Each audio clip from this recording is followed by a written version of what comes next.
pass it on since I can't. No, we're not going to restart in any seconds. That's my message. No. No.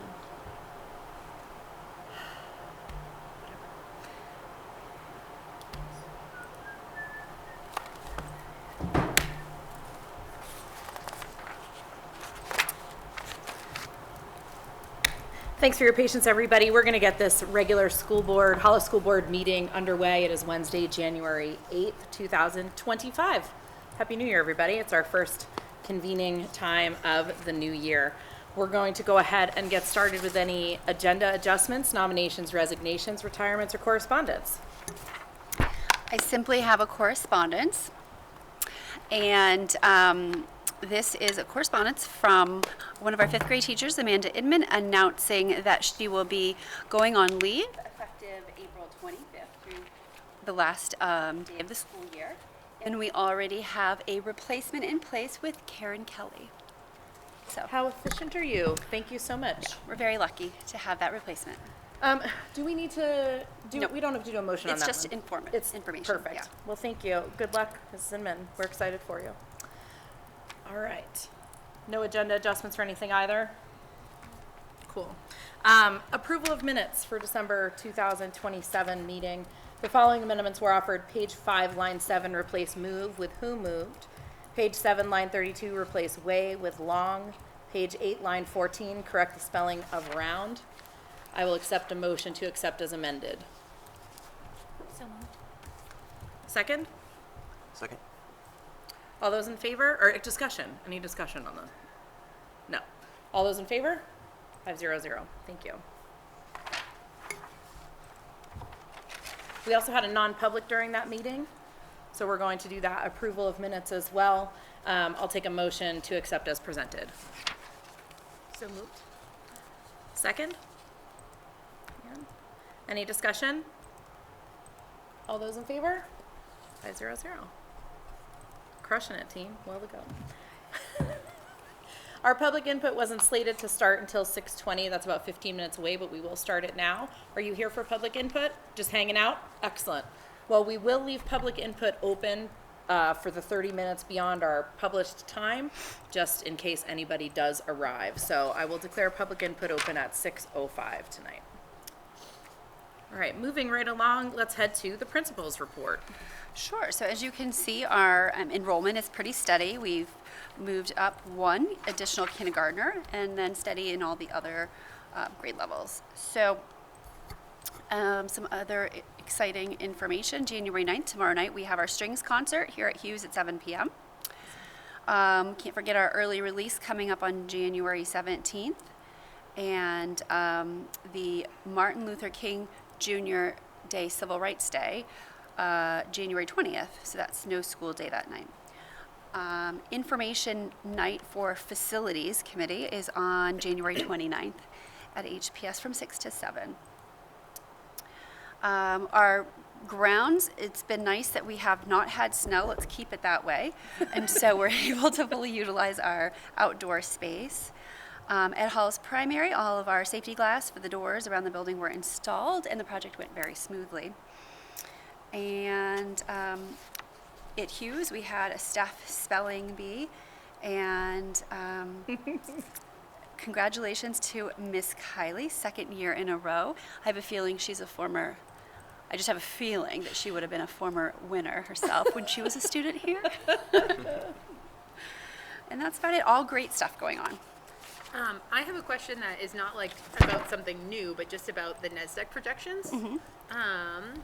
The NESDEC projections for kindergarten were so much higher than what we actually got for kindergarten, and then we had higher numbers in 1st and 2nd grade and 3rd grade too.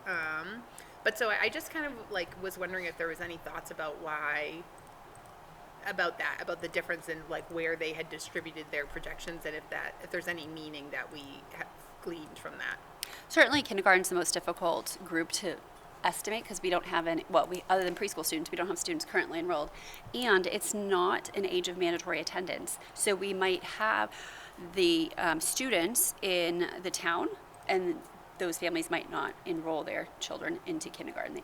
oftentimes we see them in first grade. Okay. So it's just that we look at birth rates, we look at housing sales, not we, NASDAQ.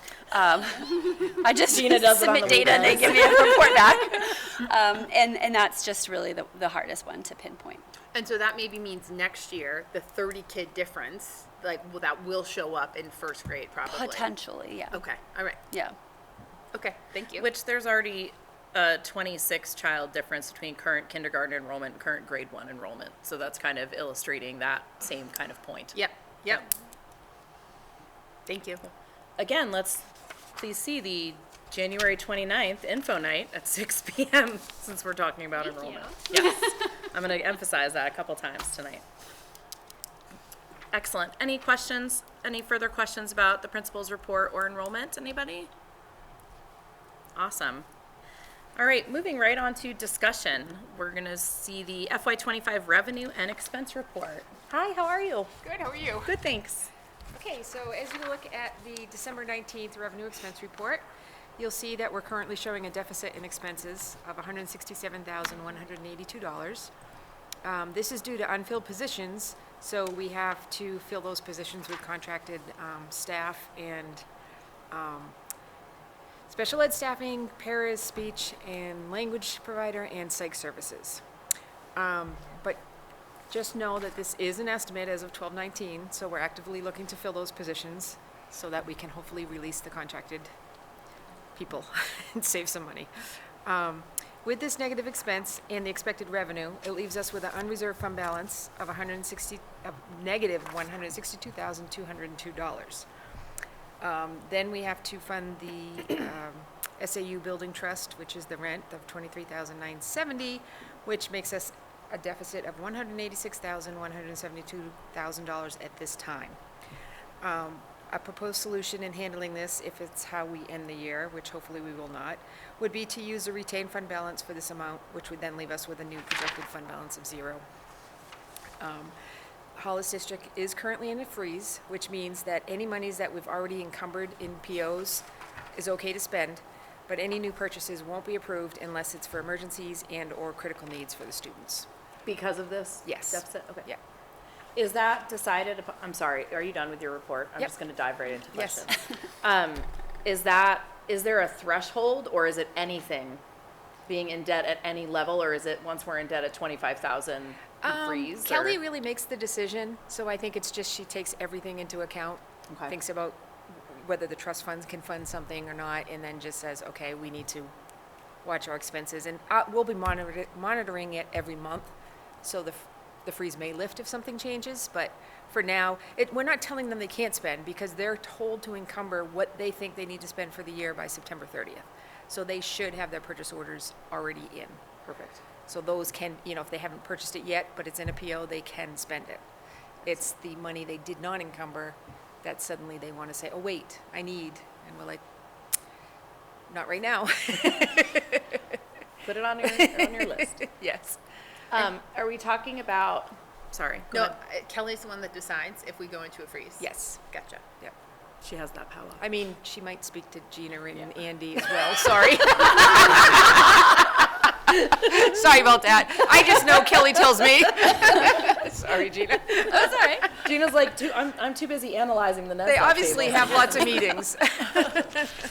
Are we looking at, obviously we're talking about, we're dealing with contracted services. How are we looking with trying to fill those positions? Obviously, you guys have been actively doing that for a bit. What is status, and will passing this new HESA contract that has some enhanced things in it be of service in making this happen? I truly hope so.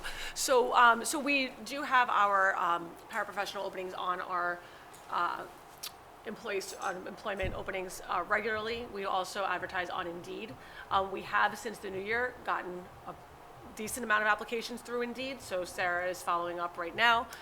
So we're hoping that some of those will work in our favor as we move forward. So we just constantly try to recruit and follow up with where we're advertising, and as we have people apply. How many vacancies are we filling with contracted services right now? And do we foresee, even if we fill what we need, that there are services we can't offer in-house and will still have to be contracted? As of right now, and I did not get a full update, I think we're at We could be at 9, 11. 11. Yeah. But there was one moving, so it could be 10. So yeah. So and anywhere from 9 to 11 right now. And that's just paras. That's just paras. We have a school psychologist at HPS who's a contracted psychologist. And then there are some contracted providers at Hughes because of the resignation of another school psychologist. Okay. So we're kind of piecemealing a few pieces together. But for the para educators, I don't, it would be wonderful if we can fill all 9 to 11 with our employees. You know, I'm more hopeful for next year with the change in the contract. But if we could at least even get that down to 6 or 7 that are contracted, that will help us tremendously, obviously budget-wise, and will get us in the right direction. So I'm hoping that we'll have better news to report next month once we follow up on some of these Indeed applicants we've been getting. Awesome, thanks. Sorry. Nope, I was asking if anybody else wanted to speak since I just ruled the floor for a second.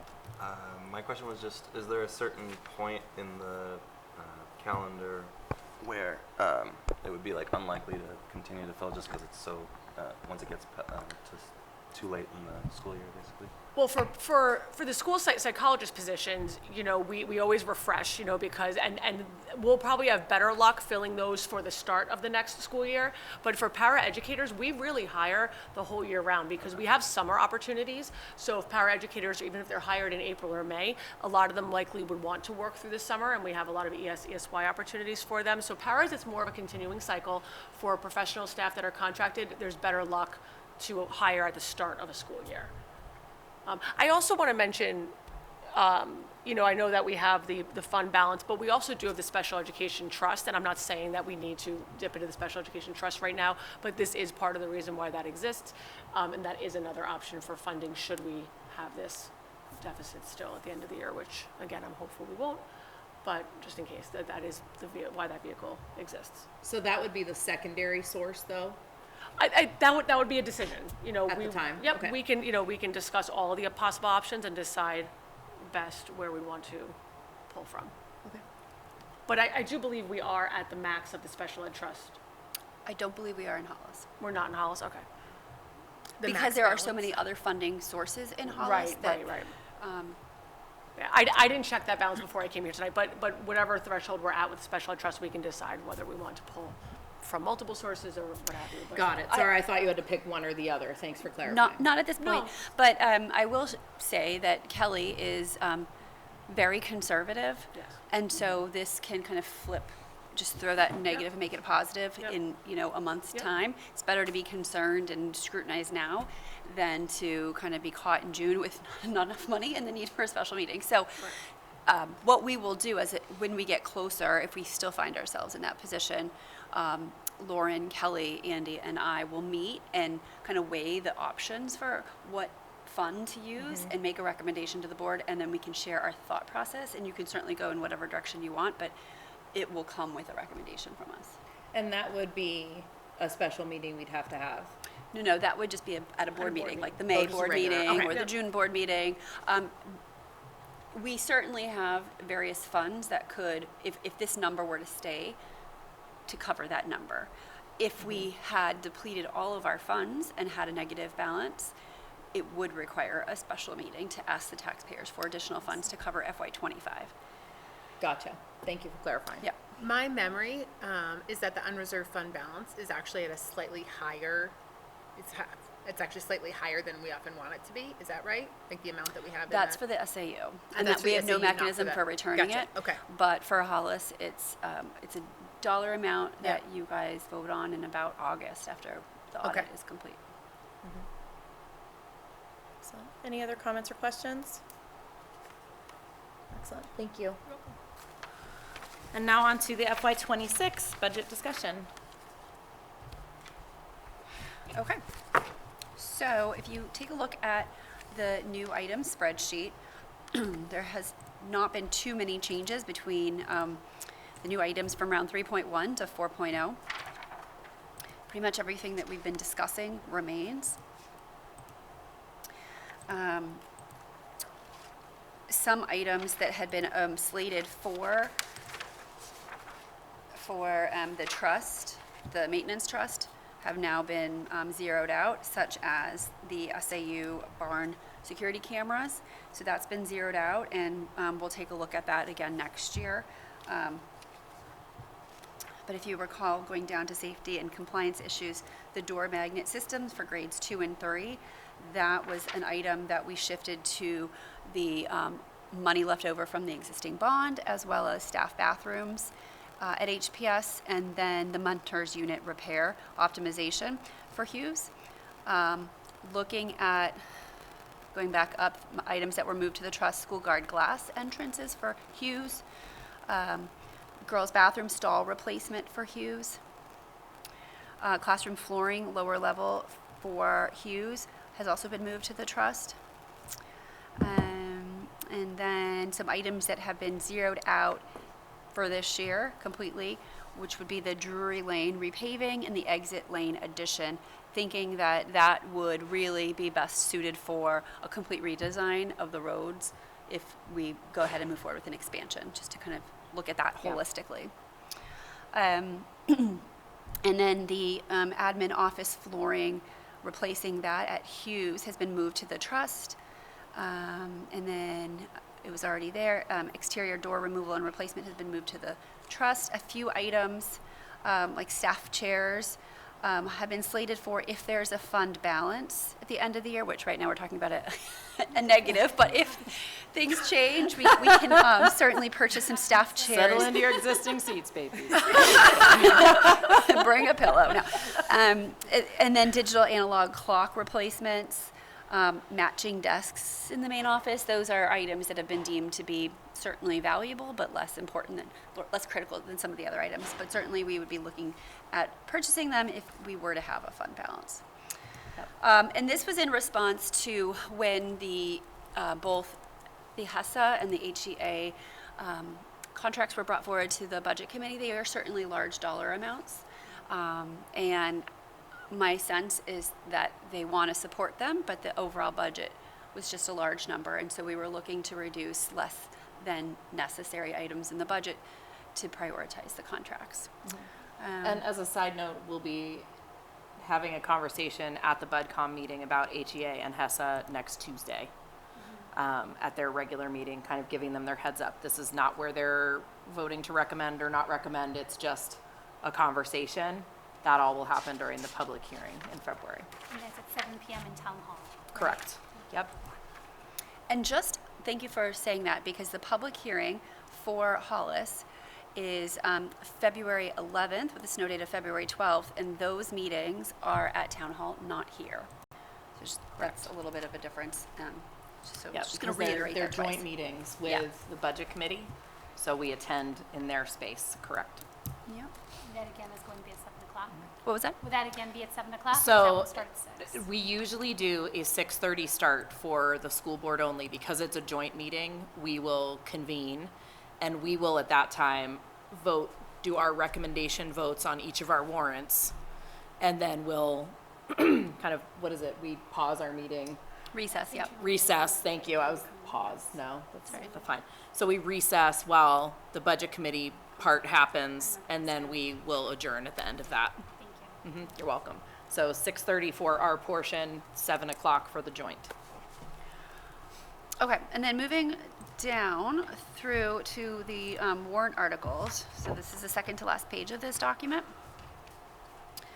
We have an operating budget that was brought down to $16,950,312. And then our HESA contract came in at $350,843. HEA is $387,396. The SAU assessment, so the portion that Hollis would be allocated of the SAU budget, $773,470. We would maintain that $95,000 contingency article. The $23,970 would be the rent to go to the SAU Building Maintenance Trust. And then we also looked at reducing the maintenance trust article to $125,000, where we had originally, or in round 3.1, discussed looking at $200,000, but we wanted to reduce that. As I mentioned, we also zeroed out the special ed trust, so we're not looking to request money be transferred to the special ed trust, and you can see right here that the current balance is Thank you. $150,000. $150,000 is special ed trust. Thank you. And then we also were able to, I don't want to steal anyone's thunder, but look at the HPS building construction study. We were able to reduce that to 164.4. More information to come later on. And then if you look down below, that shows you what is currently in the maintenance, slated to be in the maintenance expendable trust. And this just represents where our thoughts are now. When we actually have our public hearing for the maintenance expendable trust, we can decide for sure which items would be in there. So we have year 2 of a Hughes elevator retrofit. So it costs $182,000. And so we're trying to kind of build up 5 years worth of money so that we have enough money when we need to move forward with that. Can I pause you for a second and go Yep. back to where we have that section that says the final warrant articles? That It was has- FY25. Oh, thank you. All of a sudden I was like, why does that say 25 but we zeroed? Thank you. Yeah, no, so that's, so that you can compare our FY26 to FY25 and look at the percent Thank you, increase. that makes sense. Thank you. Yeah, I was gonna wonder too. Okay. I missed the FY. And so the operating budget, so now that you identified that, let's just talk about it. So the operating budget, 25 to 26, sees an increase of 2.4%. So that's within, well, it's actually below guidance, but not a huge increase. It's just that all the other items bring the total warrant up to 7.5% increase over last year's warrant. So that's why we did the work to whittle it down a little bit, make it a little bit more reasonable. All right, so as I mentioned, we have school guard glass for Hughes in the maintenance expendable trust. We have the exterior door removal replacement with leaking issues. We have the Hughes girls bathroom stall replacement, Hughes classroom flooring on the lower level replacement, and then the admin office flooring changeover in Hughes. So that is what we have for new items. And then you can see the spreadsheet, just a lot of granular detail about individual account lines.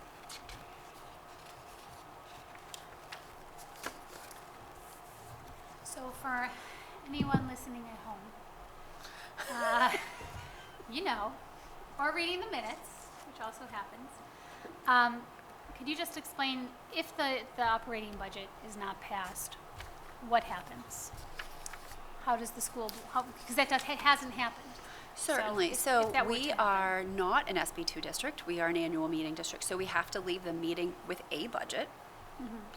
So the question is, if this dollar amount doesn't pass, someone would make an amendment on the floor for a different dollar amount. That amendment would have to pass. That amended dollar amount would have to be voted on.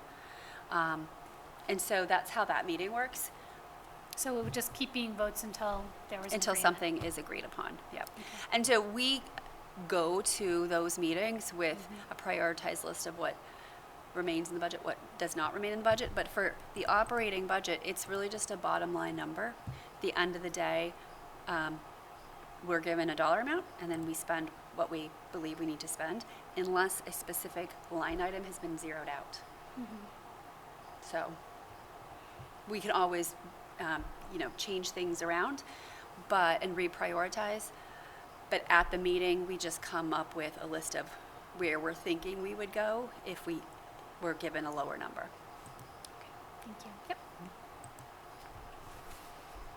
Any other questions on budget? I'm not sure if this is better for later or now, but I was just curious what caused the HESA number to go down from previously. I am so glad you asked that question, because as I was saying it out loud, I had the same question, and I didn't notice it when I was reviewing this. Probably a more careful calculation of individual employees, or potentially an employee maybe left and was replaced in Yep. between the initial calculation and the final one, but that's just my guess. Yeah, kind of similar like when the insurance numbers Yeah. change. Yeah. Thanks. Yep. Good eyes, my friend. All right, any others? Awesome, thanks. And now we'll move on to the 2025 Hollow School District warrant. Well, I guess it's FY26, sorry, the ballot Isn't warrant that says crazy? 25. Oh, it does, yep. Yeah, it all 26. says it, so I think Oh, it's the warrant in 2025 correct. for FY26. For FY25, Yeah. 26, yeah. Anyway, here it is. So this is what we would be looking to vote on. Article 1 is is our HESA. And this is not St. Bernard's, so we're just voting on year 1. Article 2 is a San Bernard's contract for our professional staff, HEA. So that's why you see all 3 years listed. You're voting on all 3, but it's the $387,396 that would be added to that total FY26 dollar amount. Article 3 is Hollis's portion of the SAU budget. And if you recall, this is the only time you get to vote twice. So you get to vote at the Hollis meeting, and then Hollis residents also get to vote at the co-op meeting.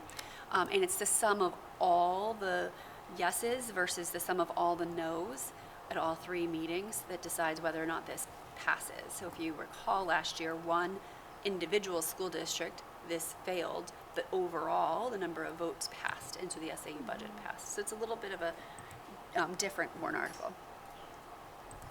Article 4 is the Maintenance Expendable Trust Fund for the SAU building, and that's really just the rent. Article 5 is the Hollis Building Expendable Maintenance Trust Fund, so $125,000 that we just discussed. Article 6 is the study for the enrollment committee, $164,400. Article 7 is the contingency fund of $95,000. And Article 8 is the school district budget, $16,950,312. And then Article 9 is to transact any other business which may illegally come before said meeting. And to just say out loud, the school district annual meeting is Wednesday, March 12th at 7 p.m. It is in the middle school multipurpose room.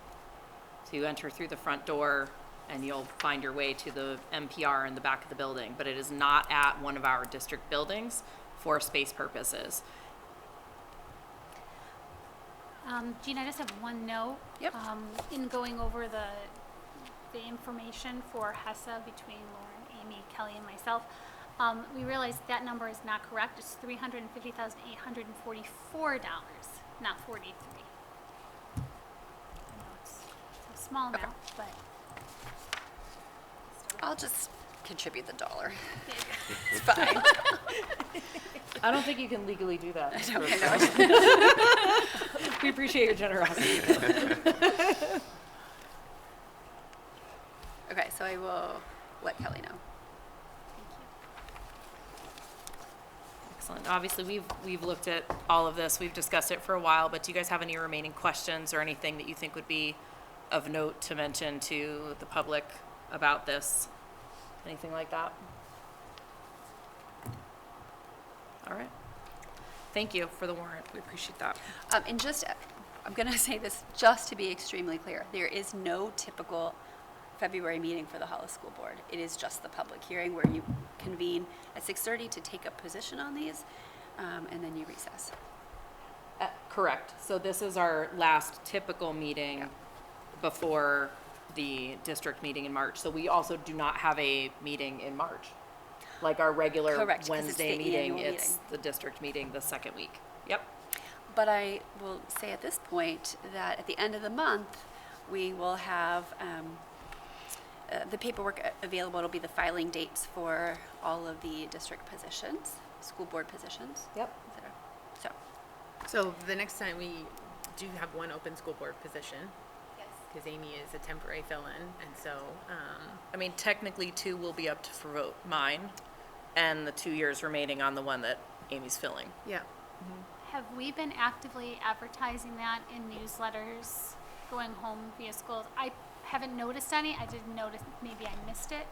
Or if are we thinking of putting up pop-ups or something? Or? so it's a bit of a challenge. We can't necessarily actively recruit, but typically it's our parent-teacher organizations that help make that known.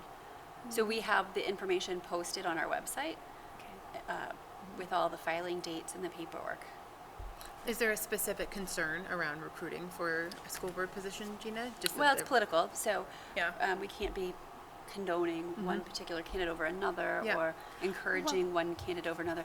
But just like a pop-up of the information, so anybody who came to our site, these school board positions are going to be open. We generally don't, because it's there are the 3 districts, and they all are having different positions available. So, like the co-op school district will have positions on their board available for Hollis residents to run for. There are Yeah. 2 positions that are up, that their term expires. So we generally don't do that. We It's, don't list like for the It's- co-op, it's this it's positions. there. For Brookline, it's these positions. For Hollis, we don't do that on the SAU website.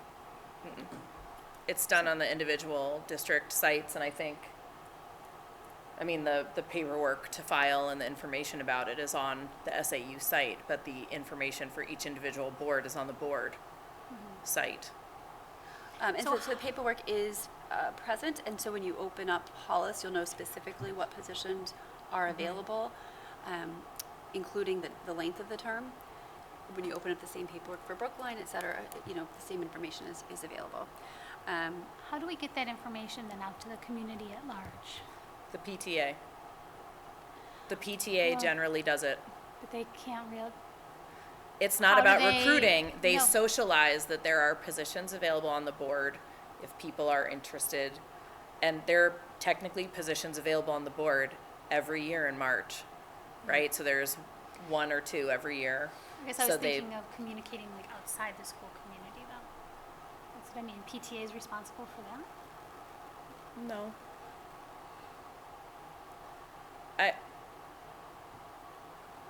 I'm debating how to say this. The people who are interested in it have already sought the information, generally.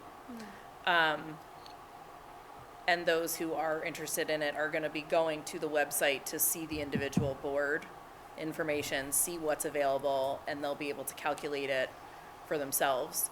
It is a slippery slope to look like we're promoting or recruiting, as Gina calls it. Even though we are nonpartisan, has nothing to do with politics. Yeah. We keep it as clean as possible. If anyone is listening or reading the minutes later and wanted to reach out to someone to ask questions about it, who Yes. would be a good person? So they can certainly call the SAU office with help on how to navigate the website and how to find the information. There's also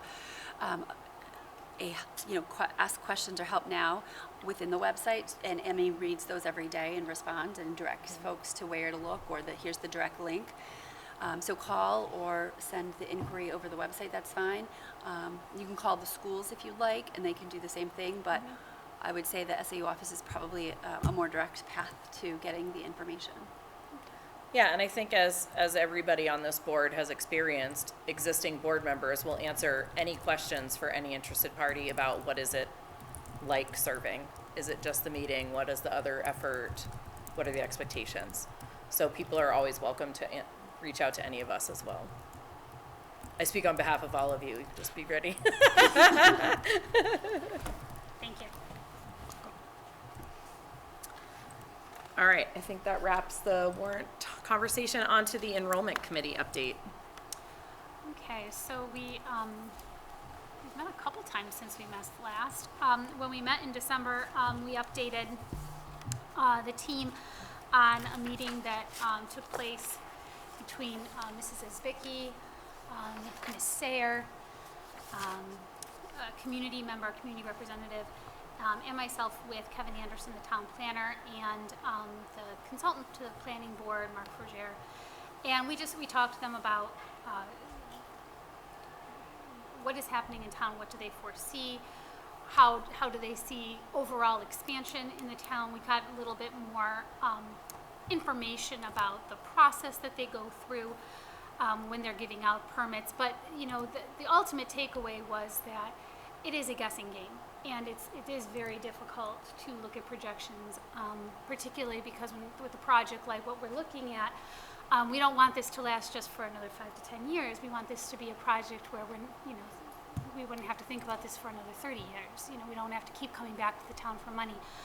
So they're going to continue. So Kevin Anderson ended up attending that meeting with us in December, answered some questions for the team, and he'll continue to attend. He's a member of our community here in Hollis. He's a parent of a child at Hughes, actually. So he's very invested, and he'll be helping us. Mark Fougere is communicating with Mrs. Bickey to try and compare some numbers as far as, the most difficult thing for us to predict is not even just new builds, and it's the turnover of homes, because we don't really, it's very difficult to track, which homes right now are there families where there are no children in this school, and how many of them end up getting kids moving in when they leave. So they're going to be comparing some data and some addresses, and so that's going to take some time to get together. And basically, we're just going to have to be using that to just make some sort of proportional guesses going forward. That being said, we decided that we really don't need to, and I think we may have talked about this last meeting, we don't really need to meet anymore with our consultants until the warrant article has been voted on. So we didn't come back to ask for any more money to have consulting services because we're at a standstill. So we'll be communicating with Keach Nordstrom and VHB and Windy Hill once we have that taken care of. Looking at their proposals, we went from that $250,000 that we were originally guessing we might need, and we actually kind of had a thought of, well, what do we actually need to be funding before we come to the town to ask for the ultimate project. And we were able to pare that down to the number that we have now of 164 for the services of wetlands analysis, soil analysis, traffic study, site assessment, pre-design services, and architectural and construction management services. Also noteworthy, on Tuesday, members of BUTCOM came and toured the school. It was an excellent tour. I want to thank Raphael for joining us, who, if this town doesn't know, he's also serving on the BUTCOM for us. Mike Levitt, who was a part of the enrollment committee, and BUTCOM was there. Vice Chair Mike Harris and Chair Tom Guillen and Mark Cost, also a member of BUTCOM, all came and got to see, and Chris Hyde as well, all got to come and see what the school looks like during the school day. We had a very student-centered tour. While there are many concerns right now at Hollis Primary School, we feel it's of most interest to the community what's the experience of the children. So we made certain to demonstrate things like the converted learning commons into 3 classrooms, so we went through there. We made sure that it was seen that we have converted a hallway into a classroom for our pre-kindergarten. We made sure that it was clear that some of the services that have not always historically needed to be provided, the take-up room, were demonstrated. And, at the end of the day, the team came away saying, wow, education has changed. Requirements have changed. We no longer have half-day kindergarten. We have full-day kindergarten. And even some who came in saying, well, we used to have 600 kids in this school, left saying, oh, well, things are different than when that took place. And it's like, yes, it did. And actually, I went back 16 years, and I haven't been able to find when that was, but maybe somebody can find that information for me. That being said, it was very positive, and I'm actually very optimistic about this coming Tuesday and our presentation to the community on the 29th. So we're working right now getting the word out. Mrs. Vicky's working with Judy Cudworth at the transfer station to get the sign up there. I've already put something in the library and reached out to some community leaders to recruit some people who don't have children at the school. Awesome.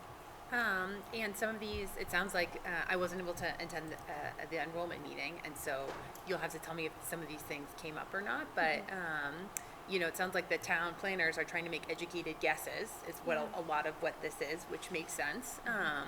When they are granting permits, are they thinking? Is there something around student enrollment that they are accounting for, or is that just not really possible? It's not required. Okay. And you had an excellent question about educational assessment fees. Yeah. I did ask about that, and the response was that can't be done until there's a capital improvement plan, and our town does not have one. So I actually brought that up to the budget committee, and they're like, we need that because there's going to be a lot of asks for the town. We really need to prioritize. So Can you tell people listening maybe what that is, Anne, too? What is the capital improvement plan? I am not an expert on this. Yeah, I me do not either. want, please Google. Great. But my understanding is that we would be looking at, long-term funding, long-term needs, Long-term planning. long-term planning, thank you. Looking at the municipalities, so the fire department, police department, the schools, whether or not town hall is going to need some sort of infrastructure, DPW, all of the above. Yeah. And if you do have that, and then you identify some of those that are required due to enrollment increases, new buildings can be assigned impact fees. Yeah. Yes. But we can't do that unless all the other pieces are in place. Yes. And by we, I mean the town can't do Right. that unless the other pieces are in place. Yep.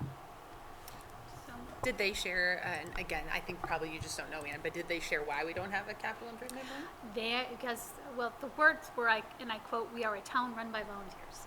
Sure, And, yeah, it- makes and the total reality is, and I sense. think that everyone needs to remember that, Yeah. this is, it's not easy, and it's kind of hard to see everything that needs to be done. Yeah. And we have a lot of the same people who've been working really hard for this town, and it would be wonderful to get some more people involved. But that being said, I think that some of this was a surprise.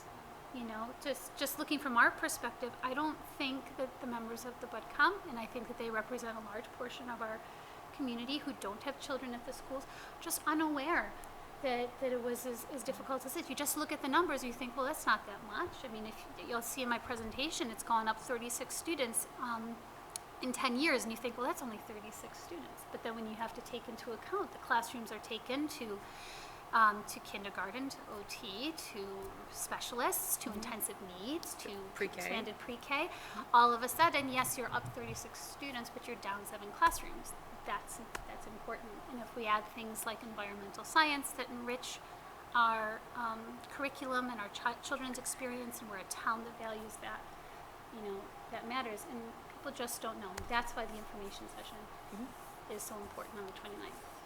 Speaking of that, if I can segue for a quick second, it mentions in like the promotion of that you can talk to board members. I wanted to attend just to see, will we need to notice a meeting since probably more than 3 of us will be there? Would be a good idea. Okay, Oh, good point. Thank you. you're welcome. And we have plenty of time to do that because we have to do it a week in advance, so that'll be good. But yeah, I'm eager to see members of the community come in, and I'm glad that you guys are making an effort to engage the non-parents in the community, if you will, the ones who don't actively have kids in even HPS, because my kids have been out of HPS for a couple of years, and it was getting bigger when they were there, but even I'm removed a little bit from it at this point. So, awesome. Any other questions or comments about enrollment committee updating?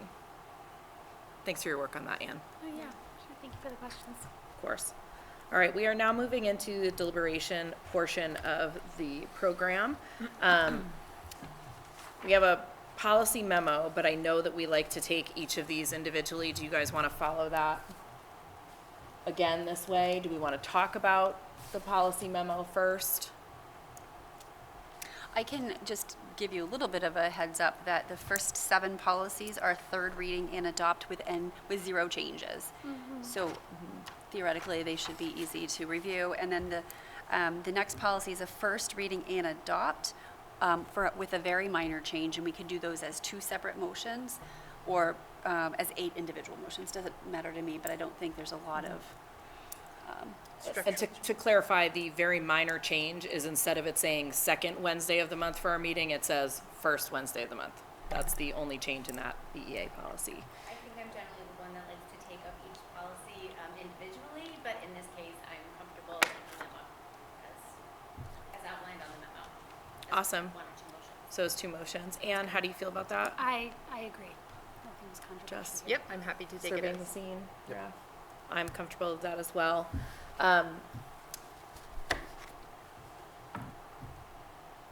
Do we want I'm to just do it gonna- as, it's written in our agenda as one motion? It is, but that takes all of them. And wanna we want to separate do it into 2, because one of them is a first reading and adopt with the change, and the other ones are no changes. So I'm coming up with, I will accept a motion to approve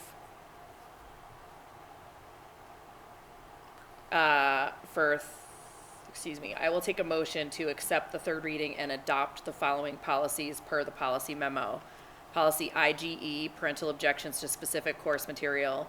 Policy KFD, use and location of automated external defibrillators. Policy EBCB, fire and all hazard drills. Policy DAF, administration of federal grant funds. Policy EH, data management. Policy JLF, reporting child abuse or neglect. And policy IHAM, health education and exemption from instruction. So moved. Second? Yeah. Any discussion? Yeah, so we didn't make any, we were not making any structural changes to any of these. I think there were a couple of indents that we changed. JLF, we fixed a couple of indents and bolded some headings. And I think that was really what the changes were. We also made a decision that I don't know that this is necessarily reflected in the policy, but in JLF, which is reporting child abuse or neglect. And so we said, you know, that part of that policy says that there needs to be signage, that it's mandated that there is signage saying that, you know, the school staff is mandated reporters. And previously that signage was visible to teachers and staff, and we decided we should also make it visible in the foyer or the gym so that when parents or other community members are here, that's just something that they're also aware of. So that wasn't a policy change, that just was the result of our discussion in the policy meeting. Perfect. Any other questions on any of those 7? Okay, all those in, oh, Sorry. go ahead, jump in. There was just one thing from DAF that I noticed that I think there were 2 subsections that were added that just aren't in the first page table. It's kind of like table of contents. 'Cause it just lists out the DAF 1 through 11, and I think it goes through 13.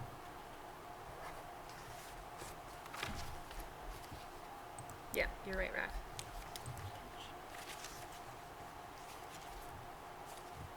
That's all I have. Great.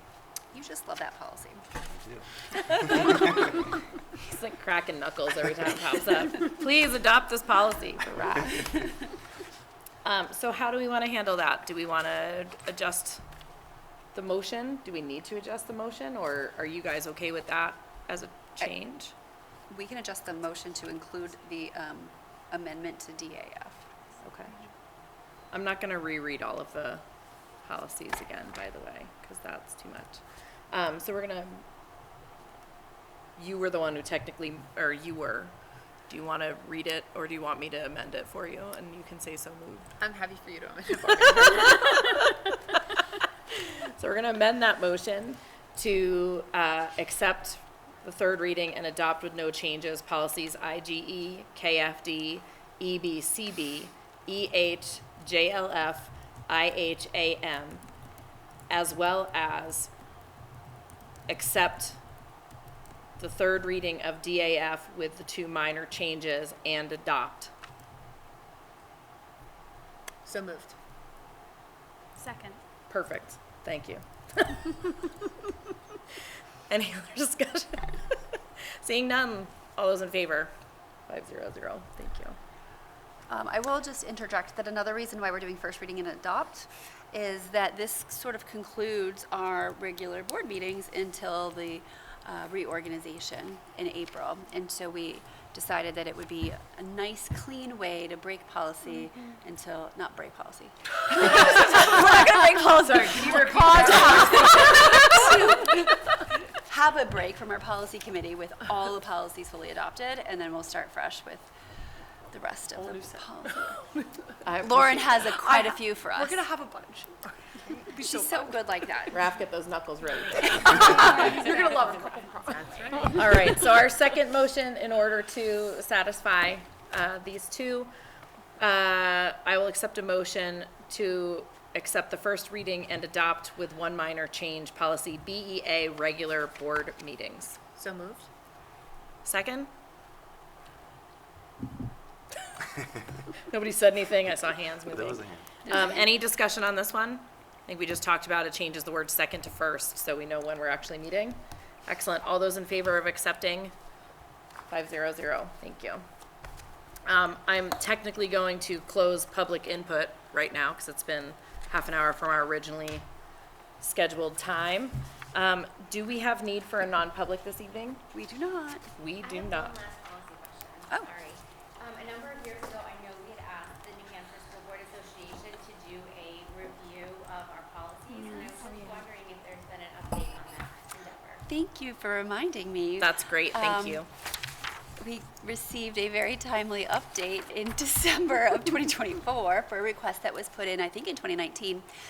And so we have the first two sections of all 4 of our policy manuals with some feedback from the School Board Association.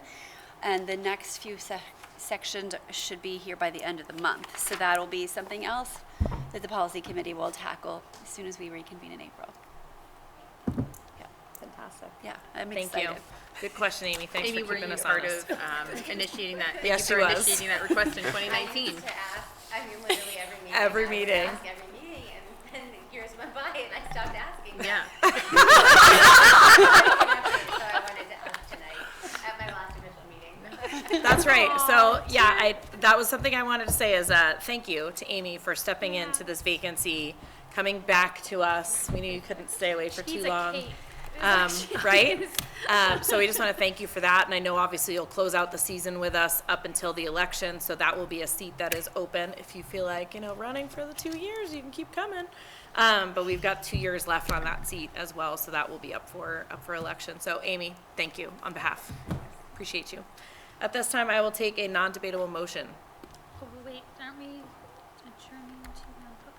No, she said we don't need a non-public. Oh, we don't need a non-public. I misheard that. I'm sorry. That's I don't think so. So do you want to make a motion? I move to adjourn. Any seconds on that? Pleasantly surprised. Second. Raph? This happened. All those in favor? 500. We adjourn at 6:54 PM.